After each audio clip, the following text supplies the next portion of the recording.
சுமார் ஒரு 45,000 கோடி ஒரு American based trading company Indian retailers வச்சு சம்பாரிச்ச கதை உங்களுக்கு தெரியுமா? அதுக்கு முன்னாடி ஃபாலோ பட்டனை பிரஸ் பண்ணிட்டு கதை ஃபுல்லா கேளுங்க, கதை இன்ட்ரெஸ்டிங்கா இருக்கும். ஓபன் பண்ணா ஜெயின் ஸ்ட்ரீட்னு ஒரு அமெரிக்கன் பேஸ்டு ட்ரேடிங் ஃபர்ம். இவங்க வேலையே ஸ்டாக் மார்க்கெட்ல ட்ரேட் பண்றதுதான், சும்மா இல்ல அட்வான்ஸ்டு ஆல்கோ ட்ரேடிங் எல்லாம் பண்ற ஆளுங்க இவங்க. சரி, பேட்டர்ன் என்னவா இருக்கும்னு பார்த்தா எக்ஸ்பைரி டேட் அன்னைக்கு வந்துட்டு காலையில எல்லா ஸ்டாக்கும் வாங்கிடுவாங்க. அவங்க கோடி கணக்கில் வேலை செய்யறதுனால நம்ம ஸ்டாக்கும் ஏறிடும். இதை பார்த்துக்கிட்டு நம்ம ரீட்டைலர்ஸ் என்ன பண்ணுவாங்க, வர வரைக்கும் லாபம் சொல்லிட்டு ஸ்டாக்ஸ் வாங்க ஆரம்பிச்சிருவாங்க. எல்லா எக்ஸ்பைரியும் ஒரே பேட்டர்ன் ஃபாலோ பண்ணுவாங்க. காலையில ஸ்டாக் வாங்குவாங்க, அதுக்கப்புறம் ஆப்ஷன்ல செல் பொசிஷனை பில்ட் பண்ணுவாங்க, அதுக்கப்புறம் அவங்களுக்கு நினைச்ச ஆர்டர் குவான்டிட்டி அண்ட் வால்யூம் கிடைச்ச உடனே டம்ப் பண்ணி விட்டுருவாங்க.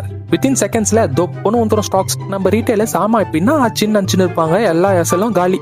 அவங்க வரட்டாமாமே டூருன்னு சொல்லிட்டு அடுத்த எக்ஸ்பைரிக்காக வெயிட் பண்ணி இருப்பாங்க. இதே பேட்டர்ன் ஃபாலோ பண்ணி சுமார் ஒரு 45,000 கோடி சம்பாதிச்சிட்டாங்க. நம்ம ரெகுலேஷன் பாடி சும்மா இருப்பாங்களா, போட்டாங்க பாரு ஒரு 4,500 ரூபாய் பெனால்ட்டி கட்டணும். அப்புறம் என்ன ஆச்சு, அவன் ப்ராஃபிட்ல 10% தானே போதும்னு சொல்லிட்டு பெனால்ட்டி கட்டிட்டு அவன் வேலையை திருப்பி ஆரம்பிச்சிட்டான். மொத்தம் இந்த ஸ்டோரியில பெருசா மொத்தம் ஆகுது நம்ம இந்தியன் ரீட்டைலர்ஸ் மட்டும் தான்.